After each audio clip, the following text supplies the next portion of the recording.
আসসালামু আলাইকুম। যে কাপড়ে নারীদের নামাজ নিষিদ্ধ, নারীদের জন্য নফল নামাজ পড়ার কোনো তাগিদ নেই। তারপরও নারীরা নফল নামাজ পড়ায় পুরুষের তুলনায় এগিয়ে।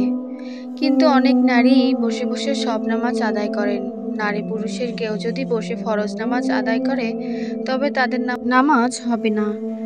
ফরজ নামাজ সবাই অবশ্যই দাঁড়িয়ে আদায় করতে হবে, কারণ সবার জন্য দাঁড়িয়ে নামাজ আদায় করাও একটি ফরজ কাজ। সাধারণত নারীরা শাড়ি পরে নামাজ পড়েন, আর শাড়িতেই কোনোভাবেই পর্দা হয় না। কেননা শাড়ি পরে নামাজ আদায় করলে পর্দার লঙ্ঘন হওয়ার সম্ভাবনা সবচেয়ে বেশি। যেহেতু পর্দা নামাজের মতোই ফরজ, তাই নামাজের আগে পর্দা করা উচিত। নারীরা যে পোশাকই পরিধান করুক না কেন, সে নারী যদি অন্ধকার ঘরে একাও নামাজ আদায় করে, তবে নামাজের সময় এই বিষয়গুলোর প্রতি লক্ষ্য রাখতে হবে, যার ব্যতিক্রম হলে নামাজ হবে না।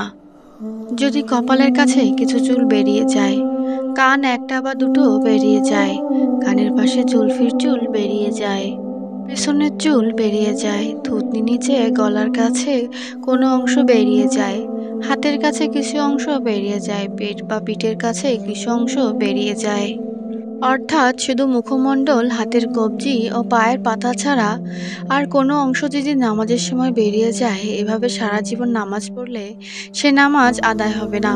সে নারী বেনামাজি হিসেবে গণ্য হবে। সর্বাবস্থায় নারীদের পোশাক যেমন হবে, নারীদের ফরজ ও সুন্নত পোশাক হলো কামিজ বা মেক্সি, যা গলা থেকে শুরু করে পায়ের গোড়ালির নিচু পাতা পর্যন্ত ঝুলবে। কামিজের বা মেক্সির হাতা কবজি বা হাতের আঙ্গুল পর্যন্ত লম্বা হতে হবে।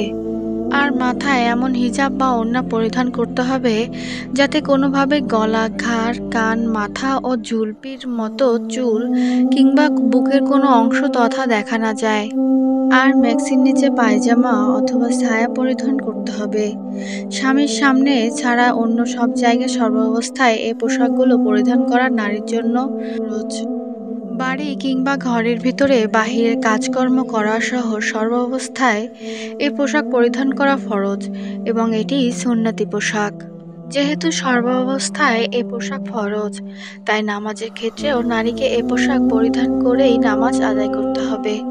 শাড়ি পরিধানে যদি এ অবস্থায় ব্যতিক্রম হয়, তবে শাড়িতে যেমন পর্দার ফরজ আদায় করা হবে না, তেমনি নামাজও আদায় হবে না। মনে রাখতে হবে, যদি কারো কাপড় না থাকে, তবে সে ব্যক্তি, নারী পুরুষ যেই হোক, যদি একাকী ঘরে কিংবা অন্ধকার ঘরে বিবস্ত্র হয়ে নামাজ আদায় করে, তাতেও তার নামাজ আদায় হয়ে যাবে। কিন্তু কাপড় আছে অবহেলা করে পোশাক পরেনি, ফরজ সতর বেরিয়ে গেছে, তাতে নারী পুরুষ কারো নামাজই আদায় হবে না। জীবনভর নামাজ আদায় করলেও নামাজ আদায় হবে না। যেমন কোনো পুরুষ কাপড় থাকা সত্ত্বেও একটা প্যান্ট এমনভাবে ডিল করে পরিধান করে, যার ফলে রুকু করতে গেলে নাভির কাছে কিছু অংশ কিংবা কোমরের কিছু অংশ বেরিয়ে যায়, তাতে তার নামাজ আদায় হবে না। নারীদের পোশাকের ক্ষেত্রে পুরুষ ও দায়িত্বশীলদের জন্য সতর্কতা।